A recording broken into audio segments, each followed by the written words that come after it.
Hi everyone, welcome to the Jeff Willer Show. Today I have with me Liam. Now Liam comes from one of the most beautiful cities on the planet, Montreal in Canada, and I've had the privilege of visiting there.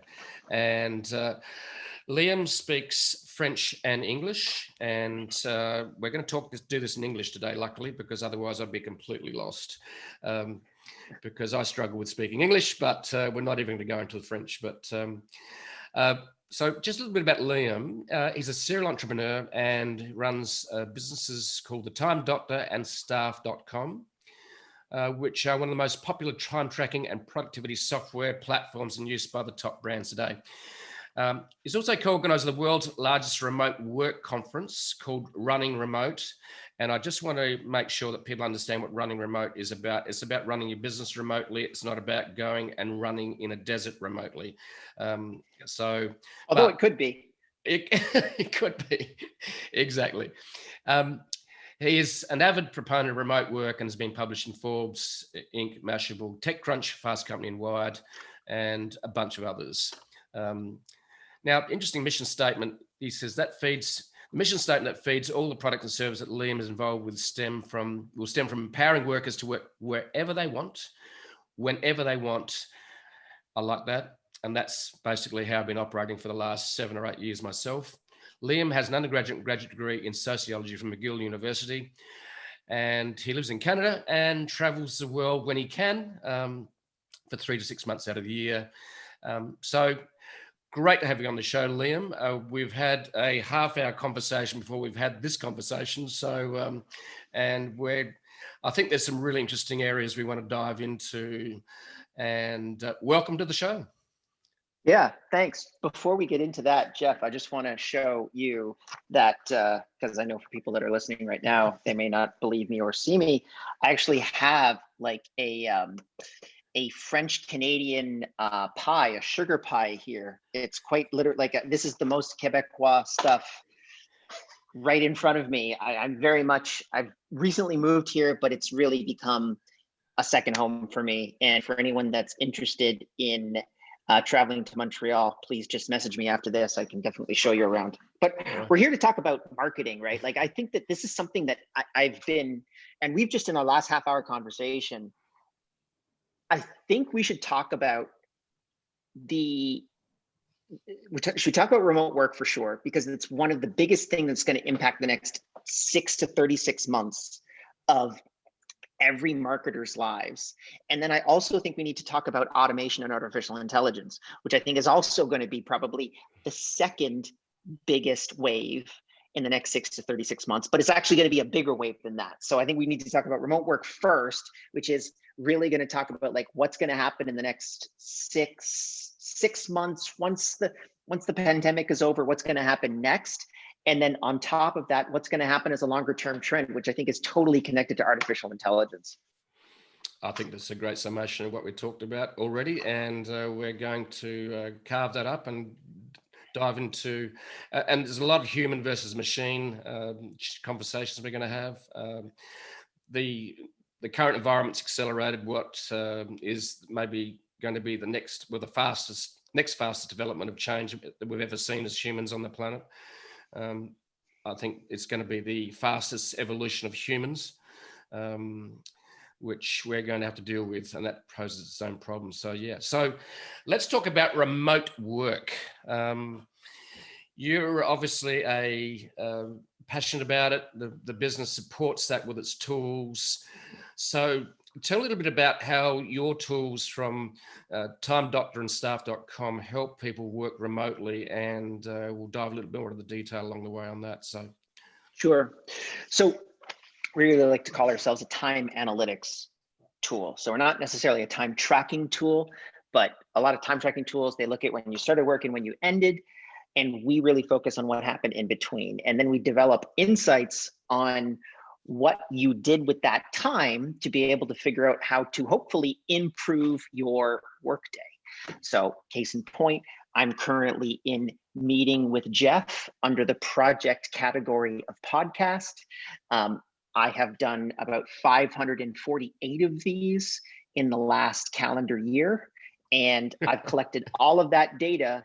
And I now know approximately how long one of these is going to take, what tools I use to actually execute on that particular strategy. And if I knew the success rate and how many views, how much interaction, how many backlinks or something like that I was to be able to generate from this campaign, I could actually figure out which insights produce more successful podcasts and less successful podcasts, which I think is connected to our clear vision, which is within the next 10 years, I believe that probably all work will have an AI assistant, much like, as we had discussed before, most marketing right now actually has an AI assistant that helps you run your ads and run your SEO and run a bunch of other things. I think this is going to actually expand out to the entire realm of work. And that's really our mission, is to help the transition of that occur over the next decade. Yeah, it's a fascinating area where it's machine enabling humans to do better work, more work, and scale their work. And so tell us a little bit about some of the insights you get and how you gain those insights. In other words, you're measuring or you're gathering information from when they start to when they finish, and you can even predict when an employee is going to leave. Yes. So that's the thing that is, and it happened almost by happenstance. So we were a time tracking tool that really focused on the analytics side. So we measure websites, applications, mouse movements, and keyboard movements. We anonymize that data, and then we give both the employee and the employer the results of those insights. So how long is your workday? What's your average workday look like? How much time do you actually spend in the office, when we did have offices, versus actually doing work? What productivity metrics actually are maximizing productivity? So does a 26-hour workday maximize your productivity, or is a 40-hour workday something that actually allows you to get more work done? Spoiler alert, 26-hour workdays are actually more productive, meaning you get more work done with a 26-hour workday than you do with a 40-hour workday. So you mean you mean a 26-hour work week? Sorry, work week. Thank you very much. Work week. Anyway, yeah, 26-hour workday would be a time machine, unfortunately, or you'd have to open up some type of vortex to another dimension. But fundamentally, for us, it's just how can you take that data and how can you build insights to hopefully make people more productive and be quite agnostic with regards to what the results are. So I'll sit in meetings with very large companies and give them insights that are incredibly counterintuitive to the post-industrial revolution concept of the 9-to-5 factory worker, which unfortunately has been the model that we've used for the past 200 years. Yep. But it's never really been based off any quantitative data. It's just been, well, that's the way that we've always done things, so therefore that's how we should continue to do things. And that's a broken premise. You should actually analyze the data at scale to be able to figure out, well, how can people get more done in less time? And more importantly, how can they get more done in less time without burning out, which also ties into remote work. In March, we saw remote work completely explode. And that's something that obviously I'm very passionate with regards to running remote, which is the conference that we run. But we saw in the United States, 4.5% of the US workforce was working remotely pre-pandemic. In the heat of the pandemic, 45% of the US workforce was working remotely. 77% of people that primarily used a computer to execute on their work were working remotely during the heat of the pandemic. So almost everyone on planet Earth now has had a taste of remote work. And I actually think it was quite literally the largest movement of labor in the history of work. No one has changed their work so fast in such a short amount of time than we did in the last 9 to 10 months. So that's an incredibly exciting thing to be able to see, because at least in our opinion, and we back this up with data, remote work does actually make people more productive and much happier workers. That's very interesting. In terms of the data too, do you detect any issues with people being socially isolated during the pandemic with your data? So that's an interesting question. And the analysis right now is difficult to be able to come to some clear conclusions on. But I can tell you, pre-pandemic, one of the biggest retention advantages. And our definition of success is someone going to stay in the position for a longer amount of time, right? Employee retention is really what every large corporation looks for. What's your net retention rate of your people? Introversion was actually one of the biggest psychometric measures that denoted success inside of remote work. So extroverted people actually have a much more difficult time working remotely than introverted people. Before the pandemic started, we really truly lived in a remote work world. So what do I mean by that? It means there's not a scary virus outside that's going to possibly infect us and kill us. We could go to co-working spaces. I generally travel the world about 6 months out of the year, and I still work remotely. So I travel to places like Costa Rica and Mexico and Bali. You can't do that right now, obviously, because there's restrictions on travel and everyone seems to be in lockdown. So the new reality is that we're living in this work from home model. This is incredibly destructive towards people that really need to interact with other people to be able to get energy. However, for those people, I keep telling them, just wait, because in about 6 months, when the vaccine is distributed at least to Western countries, G20 countries, you should be at a point where you'll be able to get back to the real remote work and not the working from home model that we've currently been unfortunately getting through the last 10 months. So I heard some data the other day that only 42% of the workforce can work remotely because of the type of work.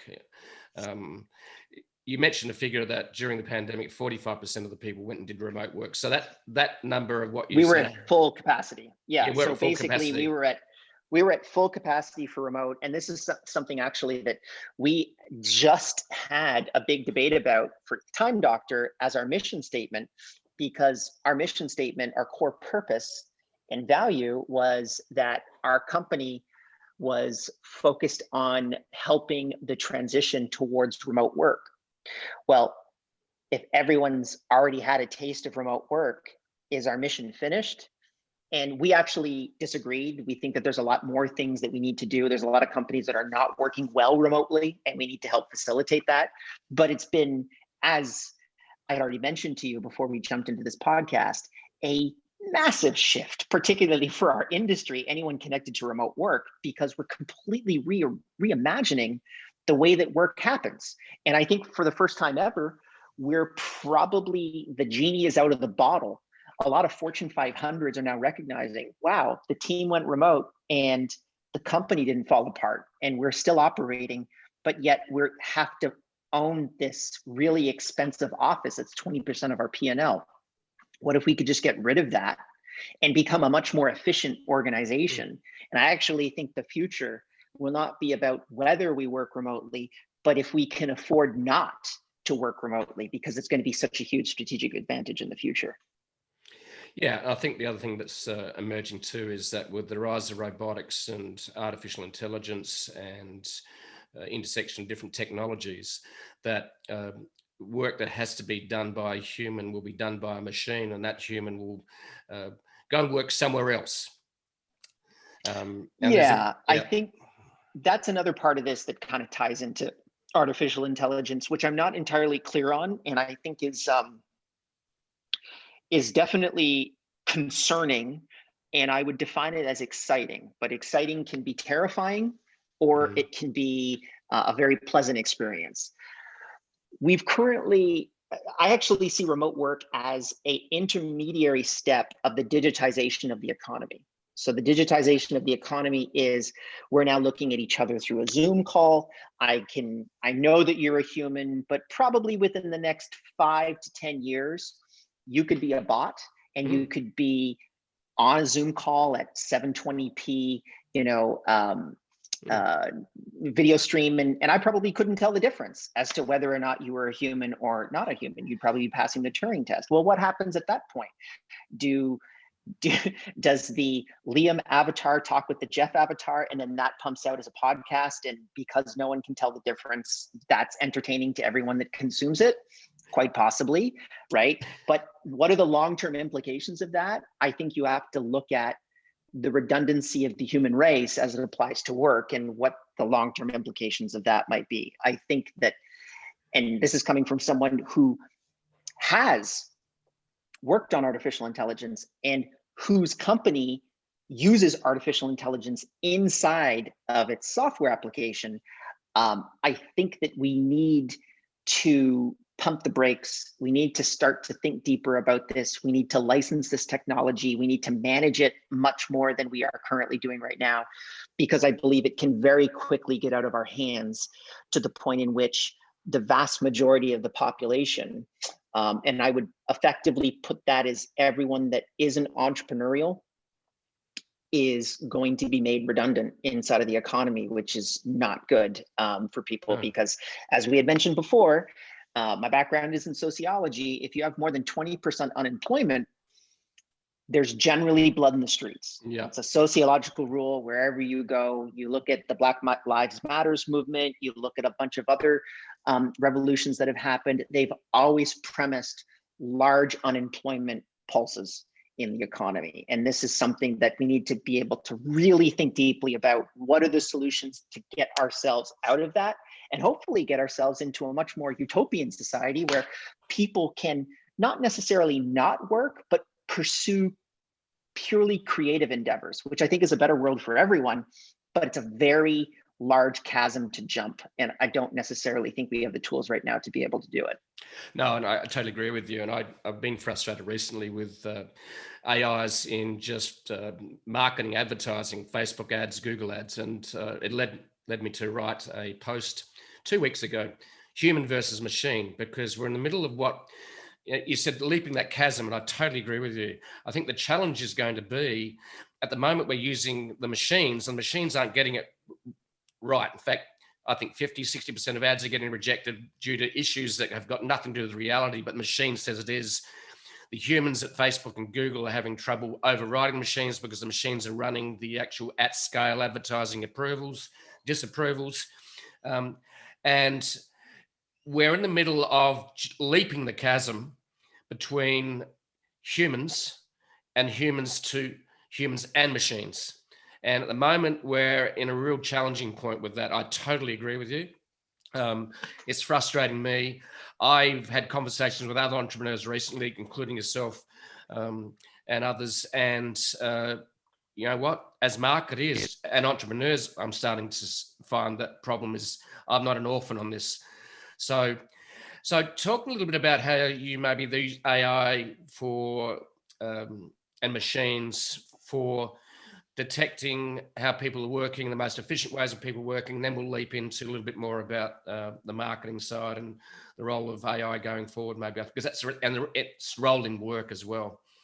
Sure. So when I talk about artificial intelligence, it's really important to understand what we're specifically discussing.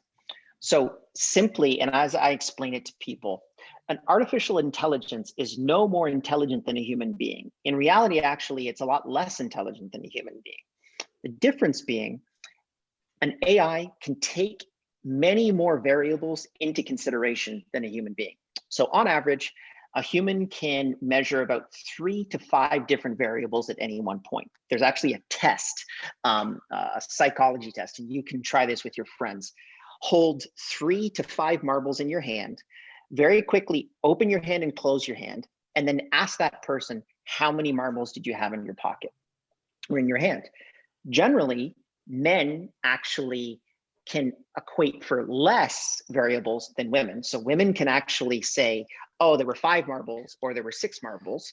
Men can usually only get about 3 to 4 marbles before they can understand, before they can really see those differences. And this is, an artificial intelligence could look at 1 billion variables in a moment at the same time. So that's the only real difference between an artificial intelligence and the way that the human brain works. They can just take more variables into consideration. With that said, our firing algorithm, basically our quit algorithm, takes approximately 23,000 variables into consideration when analyzing whether or not someone is going to quit their job.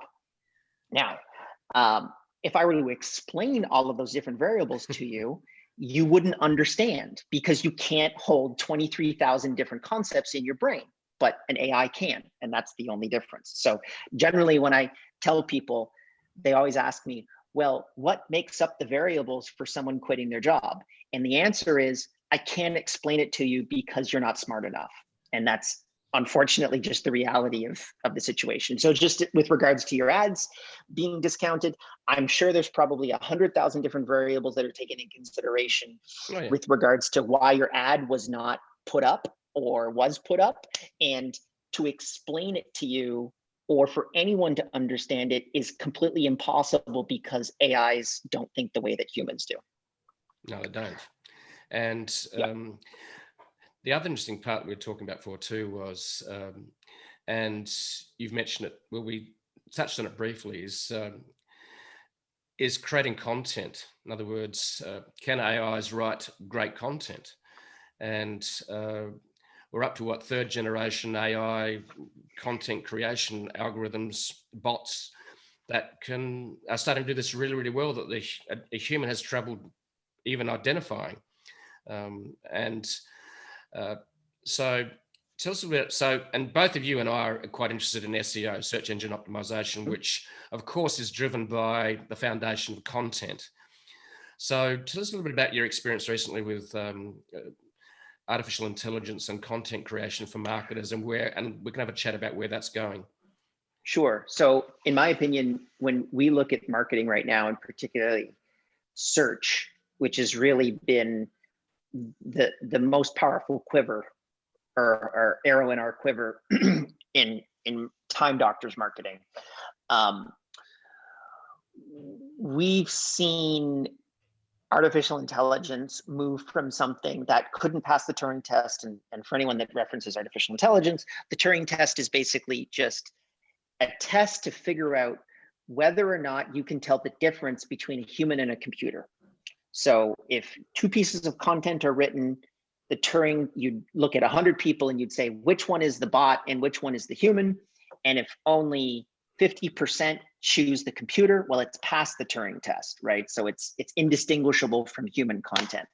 So there are briefs now, which is basically a short form version of a longer blog post that completely pass the Turing test at this point. There's also a lot of interesting stuff happening in the customer support world, where small tickets and the answers to those tickets are now passing the Turing test very quickly and easily. So quite literally, the support software goes in, analyzes your entire support portal, and then looks at 10,000 responses from different tickets that have been produced before, processes all that information, and then just starts coming up with responses. Doesn't work all the time. You actually need a human to be able to help this process, but we're getting to the point in which probably, if you're a support rep right now, I would probably say within the next 5 years, email ticketing is not going to be done by you any longer. Same thing with SEO. I would probably say we are 12 to 36 months away from content writers being made completely redundant from basically marketing. Which is something that I never thought I would actually say, but I do believe that that's probably going to happen. The strategy that I take, however, is I'm now very much doubling down on content that can't be recreated very easily by a bot. So we went from producing one piece of YouTube content per week to now we're going to target, I think, 5. Right now, it's very difficult for me to be able to scale YouTube content because it's done either by me or someone else on the team. But the reality is that right now, that's an asset that can't be recreated by a computer. Maybe in 5 to 10 years it can, but for right now it can't. So I would really look for opportunities to produce content on platforms where economies of scale don't necessarily make an AI completely redundant to a human being. And that's where I think a lot of marketers should really be looking right now is, what could I do that could scale human-based activities over the next 36 months? Because I think a lot of the other ones, you still have time to be able to get better at these other activities, but a lot of the stuff that we're currently doing right now that we think we're so smart at, me being included, I'm an SEO guru. Well, all of that information is probably out the window within the next 3 years. I would totally agree with you. And I think there's going to be a question where we're going to go, and maybe, there's going to be a time where there's a stamp on it going, made by human. In other words, right. Okay. In other words, I want to see what a real human's doing, not what a machine's doing. And yet the other thing we alluded to before, you said, okay, so it could be in 2 or 3 years' time, you and I could both be avatars, look exactly like we do in real life on Zoom.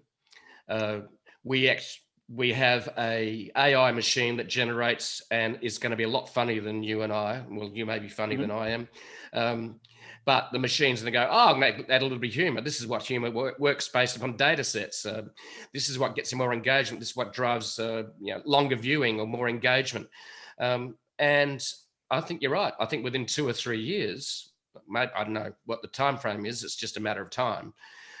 Is that podcasts will be done by virtual versions of ourselves that would be much more entertaining and much more informative and clever. And I think that's a little scary. But the other content side, you're right. I think years ago when I started creating content, it was just creating SEO through blunt force trauma, just writing a lot of content and getting that shared and linked. And hey, you got a high, domain authority. And an AI and content creating machine AI could do that, create 100,000 pieces without too much effort. Absolutely. And those pieces could be optimized for time on site, for click-through rate.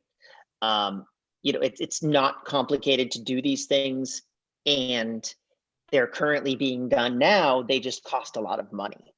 So the people that can't afford it are actually using these technologies.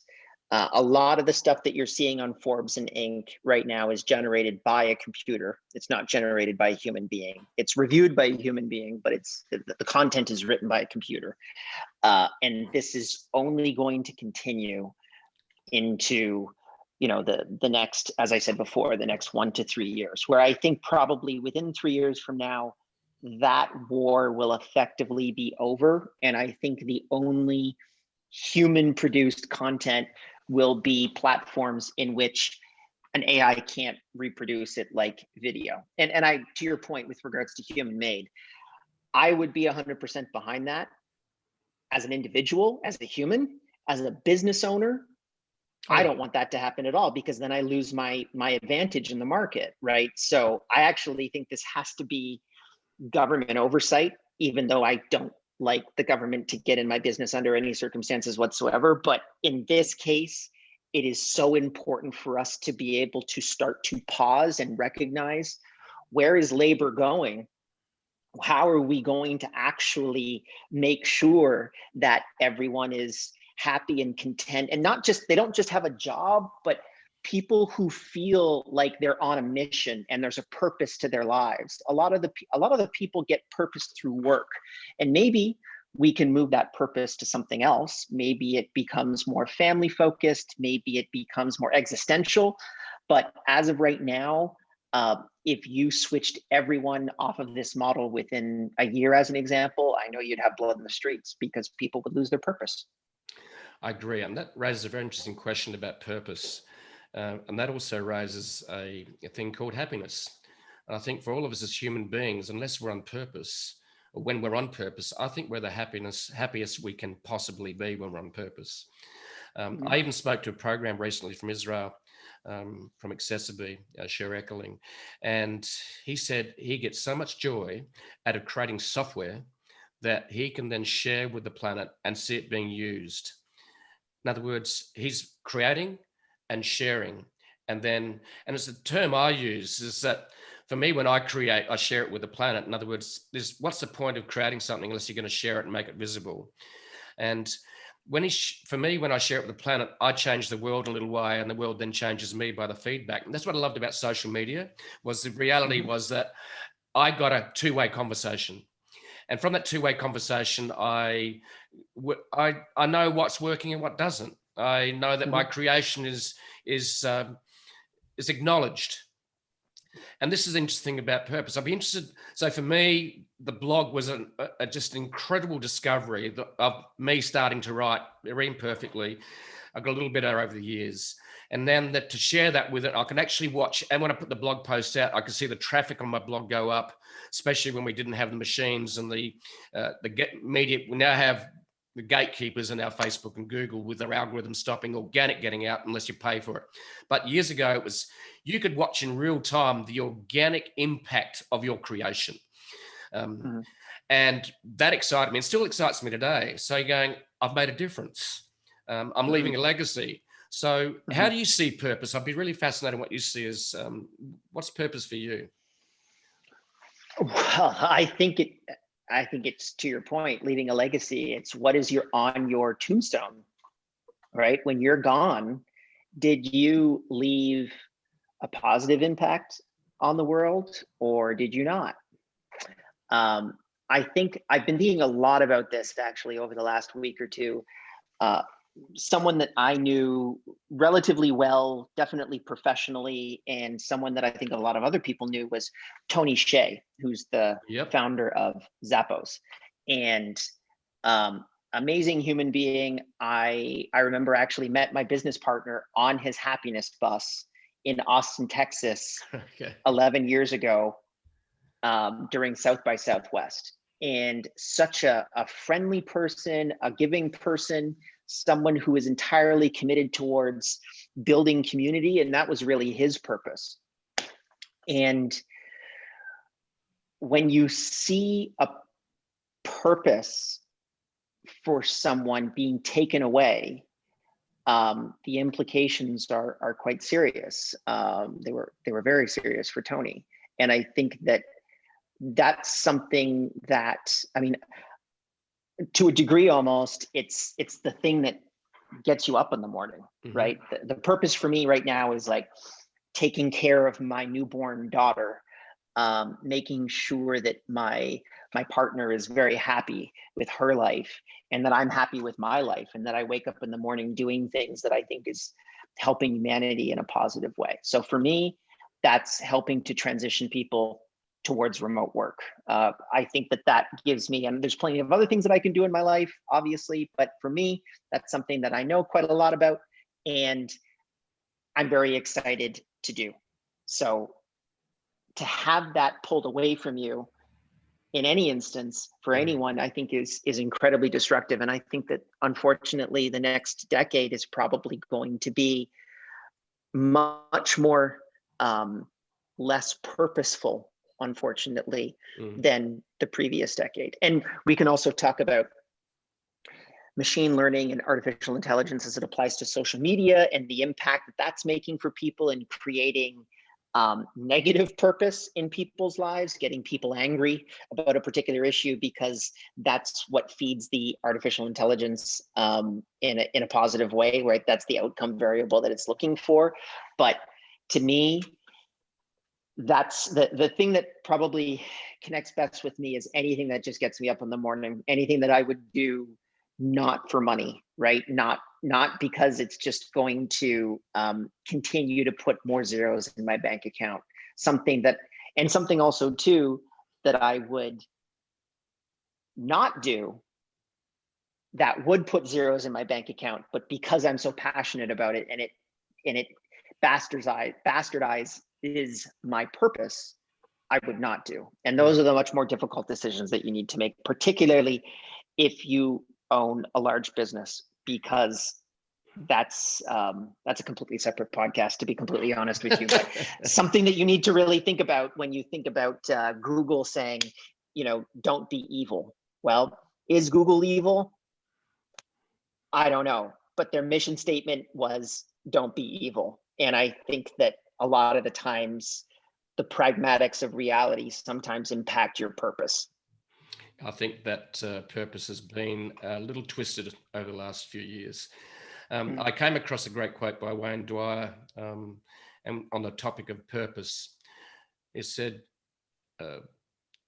he didn't say your mission, but he said, your purpose or your mission in life is essentially to teach yourself, then teach others, and raise the energy of the consciousness of the planet. You know what? I love that. If you just do that, I think, and I've gone back to writing my weekly blog post. I've been missing in action for about a year. I'm hoping that it passes the Turing test, but it's written by me. I don't think the computer could write it because it's my stories. I don't think the computer would know about those.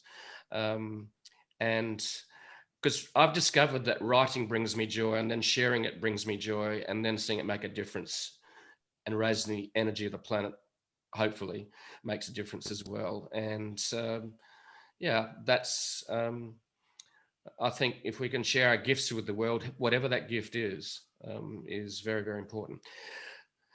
Anyway, so let's leap into a little bit more about remote work, because I think it's very, very timely. We've really skimmed across the surface on this. So some of the challenges, there's quite a few challenges of people in doing this. So number one of the biggest challenges is building and scaling remote businesses. Can you tell us a little bit about your thoughts on that? Sure. I mean, from a tactical perspective, it really boils down to communication and process documentation. Those are the two major differentiators between successful and unsuccessful remote teams. There is a trend and a methodology, which I definitely purport to, which is called asynchronous management philosophy. And that is really the difference between a remote first organization and an in-office, or what we like to call on-premise organization. So the concept that information does not have to happen synchronously, meaning you do not have to pull your attention to the stream of that information in order to consume it. And I give people the example of old school television that you'd pick up on an antenna, or cable news where it's a direct stream, versus Netflix. That's the difference between asynchronous and synchronous communication. I'm more of a Netflix person. So I want to consume that content when I choose. And the more that I have to schedule around communication, the more detrimental the organization actually becomes. And this is something that we've found in countless examples for remote first pioneers that have really kind of come up with this entire concept of remote first work and implementing remote work at scale. The most successful ones are the ones that are able to basically figure out asynchronous communication at scale. So perfect example, let's say that I was going to do a company address. We usually do it once a month. We do it synchronously, meaning we make an address directly on Zoom, and you can log in and you can watch that content directly on Zoom, or you can watch the recording. And it doesn't matter which one you do. It's up to you, because we really want to adapt to your schedule. And most people watch it asynchronously. So they wait until that stream is available at a time zone that's most opportune for them after they've done all of their work, and they consume that content at that point. The second problem is process documentation. So a lot of companies, the difference between a unsuccessful company and a successful one generally boils down to process documentation at scale. So what does that mean? Well, inside of our organization, we have information that is digitized and processed out and given into our cloud network. So we use a tool called Trainual to be able to do that. You can use something like GitLab, you can use something like Google Docs, it really doesn't matter. But as long as everything that is written down about everything about your business is written down and put on a system like that for anyone else to consume inside of the organization, that allows you to scale that organization. So if we were sitting next to each other and I was a new employee in your company, Jeff, I would say, hey, Jeff, how do I do X? And you would just look at me and you'd say, oh, here's how you do X. When you're remote, that doesn't happen. So we basically just make digital Jeffs, right? We have a perspective, which is there's no sacred knowledge inside of our organization. Okay. And when you actually document that information, this is another one that I stole from Napoleon, which is orders shouldn't be easy to understand, but impossible to misunderstand. And that's a bit of a click that you just have to recognize when you're building process documentation, but don't make it easy to understand, make it impossible to misunderstand, which takes a lot of time at the beginning. But once you can actually deploy it at scale, then you can go from 5 people to 50 people to 500 people without that much difficulty.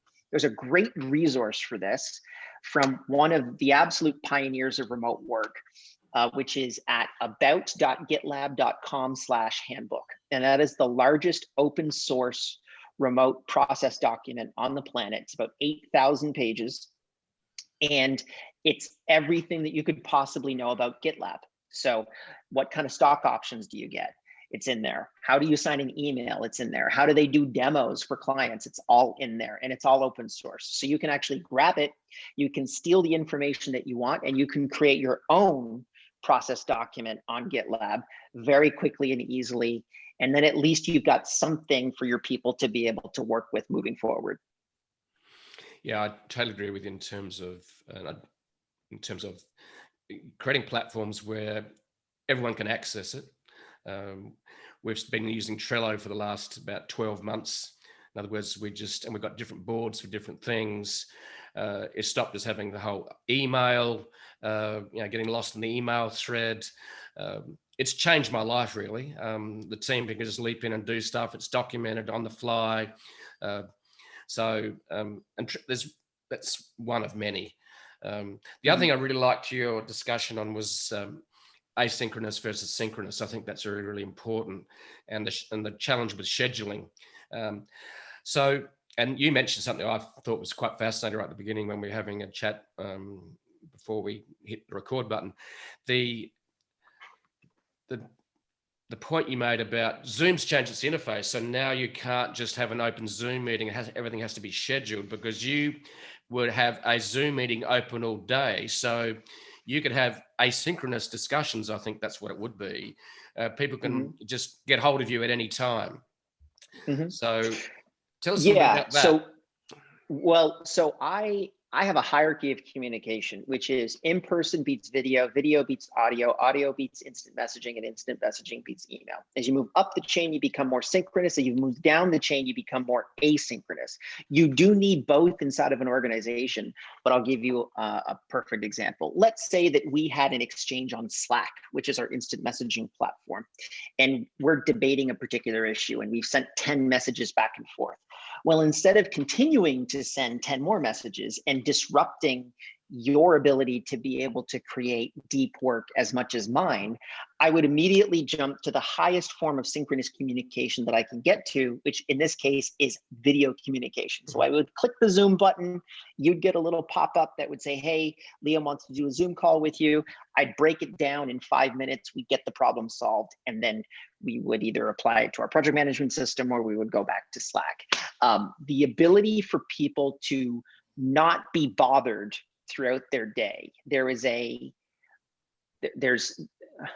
great book that is coming out soon called The Lies of Silicon Valley, which is that collaboration is the key towards success.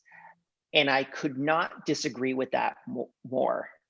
I don't think that collaboration is the key to success. I think that fast communication is the key to success. And then the ability to empower the people that are actually supposed to execute on those aspects of that task, allowing them to not be bothered and focus on deep work and executing on their tasks, is the best way to be able to build a fast technology company or any other type of company in that sense. And this is the problem that I think we've had inside of particularly remote teams, is remote teams have a slower rate of collaboration, undoubtedly, than people all in the same room. But they also are way more efficient. Offices waste a whole bunch of time with people. We have a company policy, which is if you don't find a meeting valuable, walk out of it. Literally, don't even tell people you're leaving. Just end the call. Just leave that call and get back to what you actually need to do. Because a lot of the times, and this is another thing that frustrates me with regards to offices, just general kind of collaboration veiled as positive. there are people that can't requisition a paperclip inside of a company, but yet they could get 8 $100,000 plus executives in a room for 3 hours. And they could waste tens of thousands of dollars of time and labor that could be better applied to other things. This is a big problem, and it's been an underlying problem inside of offices, but because there was no better way, there was no way to be able to evolve out of it. And now, fortunately, at scale, people have now been able to taste remote work. There are a lot of people that are doing it incorrectly and just trying to recreate the office virtually. But if you look at the remote pioneers, if you look at the companies that were really innovating and successful at the remote first model, they focused almost entirely on asynchronous management philosophy. Cool, I like that. Now, I have a big question which has been troubling me for a while, in that we're moving to more remote work. There's books about remote work, there's companies that facilitate remote work. And I think the challenge is, because we're changing work so rapidly and so quickly, that is there a template for this? How to do remote work well? Do you guys do that sort of stuff? Is there a PDF, a roadmap? There isn't. So that's why we started running remote, to be completely honest with you. I remember we were at our team retreat. So the other thing inside of remote teams is we have a yearly team retreat. So we flew everyone into Boracay in the Philippines, which is kind of like the party island. Yeah, I've been there. I've been there. It's amazing. Fabulous. Yeah. Yeah, right. So we're in Boracay at the party island, and we were at about 50 people, and we were trying to get to 100. And we started Googling around, and we said, like, okay, remote first organizations that are trying to get to 100 people. Where's the playbook for that? Mm-hmm. And there was none. There was a whole bunch of information on how to hire a virtual assistant, right? There was a whole bunch of like loosey-goosey information on how to just build a remote first organization, but there was no actual playbook available. So then we said to ourselves, and I have this philosophy, which is ready, fire, aim. I was ready.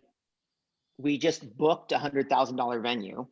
And I got a couple of my friends that were remote first founders, and I said, can you come and can you speak about a subject? And we had no attendees whatsoever. And I just thought to myself, well, even if we don't have anyone come and it's just our people that are watching this, we might be able to increase net retention by 10%, which would absolutely make up for the $100,000 that we've lost. And thankfully that wasn't the case. We had a couple hundred people come to our first one. We had close to 1,000 people come to our second one. And the third one, unfortunately, got canceled by the pandemic. But that's basically it. So if you go to youtube.com/runningremote, all the talks are free and available there. So if you want to, learn about how the director of support for Shopify, we have her story about how she went from 0 to 2,000 remote reps pre-pandemic in Shopify and basically built her entire department remotely. We have that story there. If you want to learn from the COO of Hotjar, which is one of the fastest growing SaaS tech companies in the world, they're entirely a remote first organization, how he scaled Hotjar, Product Hunt, how that was scaled, GitLab, GitHub, all of these different companies, we've all got these founders that are telling their stories about how they built their companies, and a lot of other tactical information as well. But fundamentally, I mean, there's so much that you could look at. It's such a big issue. It's such a big subject. And that was before the pandemic. Yeah. Now it's gotten 20 times bigger, right? So it's a much more difficult problem to solve. So for anyone that's really looking for that information, I would just redirect you back to runningremote.com. Sign up for our email list. We send people that information all the time, and just kind of get your head into it, because it's a very difficult place to kind of choose a direction and go. I think you really just kind of have to skim through the information over a couple months before it really starts to kind of grind in. So what you're saying is there's a bunch of success stories. And because the landscape is so large and humans are complex, but then add humans to humans in a complex organization, then how do you make that be an efficient remote team, a remote company? Sure. I can hear what you're saying is that it's more an evolutionary process that needs to be put in place that has the philosophy, I suppose, of remote work. And well, and the other part too, which I was thinking about a month ago, the increase of remote work has quite literally 20x'd. Like the amount of remote workers that there are on planet Earth has 20x'd in the last year. It's a completely, like, we're unfortunately going to have to rewrite all the playbooks that exists pre-pandemic, because there's just so much more data to be able to collect. There's so many more insights, and outside of just following up on asynchronous management as a generalized philosophy and process documentation, I mean, that's just the beginning. I think there's a lot more. Right now, we're in remote work at gunpoint, which I like to call work from home, right? Yep. So this work from home philosophy is not really remote work. It's going to get a lot better. Trust me on this. It's going to be fantastic once everyone has the vaccine and you don't actually have to stay inside your house to work. But I think we're going to see at that point, that's when we're really going to start to see the evolution of like the second stage of remote work, which I'm pretty excited about. So what would you say is the essence of the second stage of remote work? I think that's going to be remote work at scale and remote work just becoming work.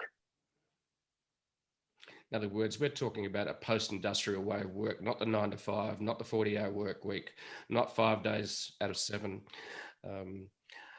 Focusing on outcomes instead of inputs, focusing on making sure that it doesn't matter where you're from, or it doesn't matter what disabilities you have, or your racial background, or your sex, or your religion. I'm only focused on the output, and I'm only focused on making sure that the people that are involved in the project are actually scaling the business as quickly as possible. Focused more on quantitative metrics as opposed to qualitative ones. Do I feel good about working with Jeff versus is Jeff actually productive and is he a good person in this organization? I think that those are problems that we've had to face because in office, what we like to call on-premise teams have always been focused on politics as an absolute critical component of the way that that business operates, right? Company culture, and company culture is definitely still important, but when you actually ask a whole bunch of people, what does culture mean? They don't actually know what the answer is. I think it's a very kind of, it's a very crunchy granola terminology that we've used up until recently to be able to really figure out, like, what does that truly mean? Like, what is Netflix's culture? I don't even know if Netflix knows. That's something that I think we're going to move out of, and we're going to move into an environment in which work is no longer restricted by space and time, which is going to completely rewrite everything that we know about work. Yeah. I heard someone make the analogy that company culture is like human personality. How do you put that into a one-page book? So my definition of culture is the, and I actually have a much more precise one than a bunch of other people. What actions or traditions or activities do you do that would seem weird to others? So pre-pandemic, we worked remotely. We will not hire people inside of an office. We don't believe in it. That's weird.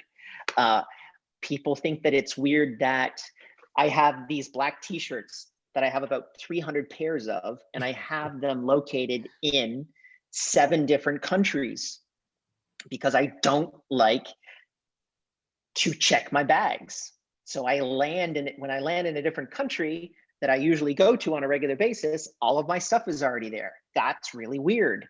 I don't like to communicate with people face to face.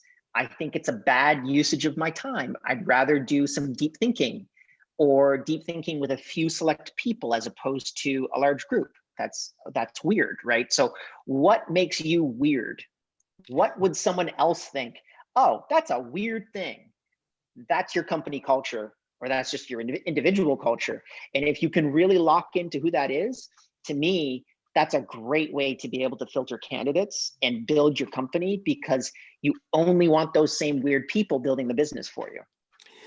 Well, that comes down to unique personality. You talk about weird. Well, that's your unique personality, and that's what makes you human. I last year went and did a digital nomad experiment. And you brought up the fact that you have sort of certain places you go to regularly, and you have black t-shirts there. You don't want to do checked in luggage. You just want to get on with a carry on and go to where you're going. My experiment was where I moved every 2 weeks, sometimes even more, as I traveled and worked. I dedicated the mornings typically to the routine of work. In other words, checking my emails, doing proposals, checking with the team. I found it very tiring, and it was a fantastic experiment. Got to see the Dolomites, Slovenia, Croatia, Hungary, Lake Como, London, Estonia. It was a fabulous trip, but I found it very tiring. In other words, I was remote working. I was mixing adventure with it. So I'd be interested in your take on that in terms of how you see remote working or remote living and working and traveling, and how do you do it? So I like to call myself a part-time digital nomad for sure.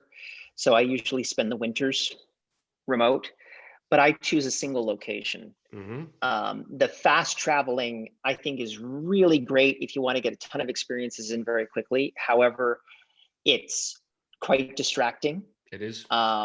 It's a lot of fun, but it's quite distracting. And I think if you're not the business owner, you're going to end up having a lot of direct conflicts with your direct report inside of your organization.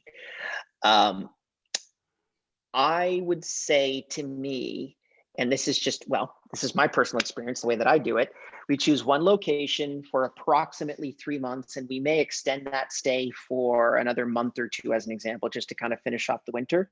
But we very rarely move from that location. We've actually only done that once, in which the location was horrible. We hated it. I'm not going to tell you which country it was, because I love all countries, but I hated this one, and we needed to get out of there as quickly as humanly possible. But outside of that, it's land in that location, spend a week kind of doing all of the things that you would usually do as a tourist, but during that time, get a long-term rental and get a co-working space. And then just kind of act like a local for 3 months. That's generally the way that I like to do it. And it's called like slow nomading, right? It's just very much just staying in that same environment. And it's effectively, we just did one before the pandemic. I think we stayed in Playa del Carmen in Mexico for the winter. And I stayed at the Selena co-work. We got ourselves a really nice 2-bedroom apartment that we could work out of if we wanted as well, with really good internet.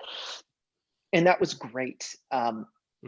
It was quite literally like working every single day from my regular work environment, except there was the beach that I could go to whenever I wanted. Yeah. I love that answer, because that's what I discovered, is that I was doing fast nomading. I want to do slow nomading. And I did hear a comment by someone. So in other words, go to a spot,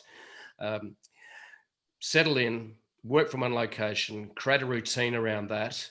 And then, sure, if you want to go and do a long weekend, you can go and do a long weekend from there. Sure. The other comment I had from that was by someone, was one of their ways of adding to that was go to a city where you already know someone. And then you've got an entree into the fabric of that community and that city already. One of the biggest challenges I had when I was traveling to Europe, even though a lot of Europeans speak English, was that I missed English conversation. And I missed that conversation over a dinner table with friends. It was snippets of conversation with waiters and waitresses and hotel people, and I missed the conversation. And that's just me. But it's very good to hear that your template for slow nomading, as in go to one place, spend 3 months, and use that as a base that has very little change in terms of location, because changing location is very tiring. So, look, I'm a little older than you, but I think I'm quite flexible. I've reinvented myself a lot of times. I'm still finding I leapt into being a blogger, 12 years ago, which was, I still told my dentist as they asked me what I did. And just before he pulled out one of my teeth that was cracked. So if I'm not smiling very much today, it's because I've got a tooth removed. He said, "What are you doing?" I said, "I'm a blogger." And he went, "Well, you just don't fit the demographic for a blogger." I think trying to keep an open mind about the changes in front of us, and I think the changes that are happening in front of us now have just been accelerated by the pandemic. And gee, do we have to keep an open mind and flexibility in our approach to life? Because look, I'm not struggling with how I work because I've been working remotely, effectively, and virtually for quite a while. What you've done is you've taken it to a whole new level. You've introduced the tools, which I find amazing. The data set. Now, this is the other thing that I found interesting, and you can tell a little bit about this before we wind this up. I'm cognizant of your time. You said you have the largest data set of information about how people work on the planet from 300,000 people. Tell me a little bit about that and how that helps give you insights. Well, it's millions, actually. Those are more like our weekly active users. We measure, and again, this falls back to artificial intelligence. You don't need a smart AI when you have the right amount of data. So this is why companies like Facebook and Google and all the other large conglomerators of information are so dangerous, because their AIs don't need to be that smart, or they can be incredibly intelligent and get really deep insights into what people are doing. I actually think that this is probably the future of work. This is probably the future of commerce. The future of everything is not necessarily how many dollars you have, but how much information you have, because information is power, and it really is the way that you can predict what someone is going to buy, which is sometimes much more profitable than what they're buying right now. Yeah, I totally agree with that. Data is the new gold. I read an article recently about, and we're in the middle of many different, I suppose, challenges and evolutions. So we're in the middle of moving from 4G to 5G. And there's a bit of a battle between East and West on who's going to own the 5G space. And the essay that I read was incredibly insightful, and I totally agree. And the more I, research and read, I think the truth is pretty powerful. And that is that the real battle behind 5G is not a technology race in terms of building the tech and selling the routers and the technology globally for the big telcos to implement. The real battle is, guess what 5G collects at incredible scale, because it's done it drives smart homes. It's collecting data from everywhere. It's a data arms race. That's what 5G is really about. Yeah, no, I never thought about it in that context, but you're probably right. I mean, if you own those pipes and you're able to do the sampling, this is also where I think that government really needs to step in, to be completely honest with you. Where, and I was not against this. I was totally against this at the beginning, and now I'm thinking we need to do more of it, which is just GDPR compliance.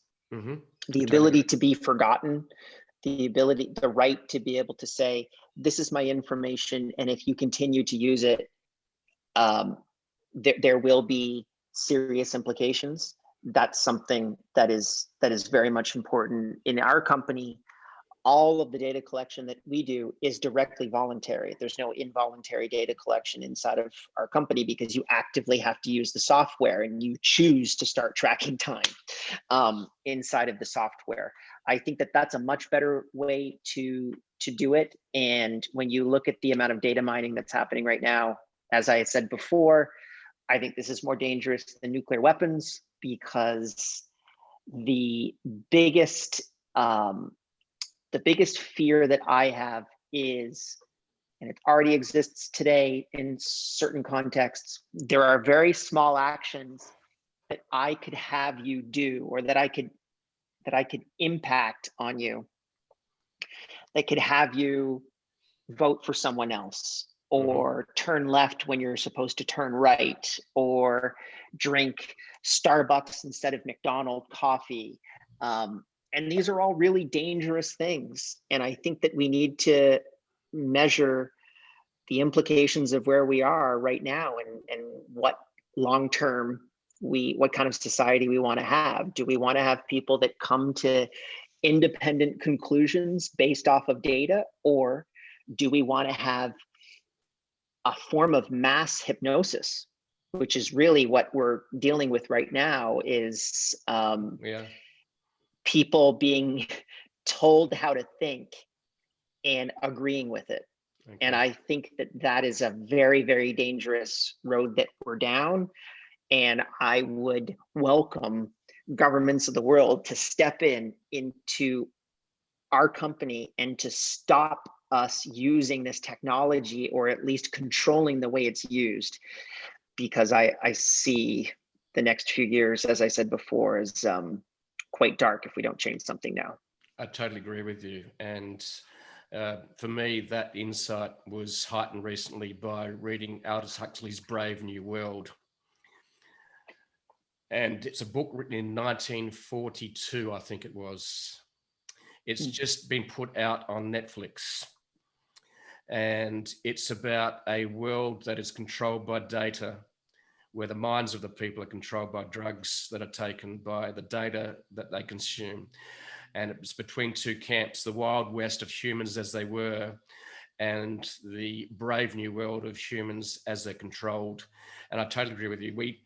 We need to take back, I think humans have got to get back their data privacy. I was talking to one of the CEOs for Abine recently about, don't track me as part of the tools they offer, because there's three issues with security. Number one, we leak information. Number two, we give out information. And number two, how do we get back information? These are all the challenges, three major challenges he sees, and I totally agree with him. But I think it's fascinating, the world we're in. You're a software as a service platform. You're collecting data, and I know you're using it for good, not for evil. And that's the challenge we have as humans. We're playing with technology. We're a huge social experiment with this technology at the moment, or a range of technologies. And I think we've got to work at how we preserve our humanity and make it the best it possibly can be. And I think it's our biggest challenge. Yeah, I mean, couldn't be better said than that. I think that we're, as I said, going down a pretty dark path. So hopefully something will change. But I'm scared that we will have to pay a pretty serious cost before the world really pays attention to this. I agree. And Ray Dalio, the guy behind Principles, one of the richest men on the planet, is writing a lot of LinkedIn posts about the last 500-600 years of trends of pandemics, of wars, the rise and fall of nations. And we're in the middle of some very interesting times, to say the least. So thank you very much, Liam, for your time. It's been an absolute pleasure to talk to you in Montreal. Technology allows us to do it, and it's been a fabulous conversation. Thank you. Thanks for having me.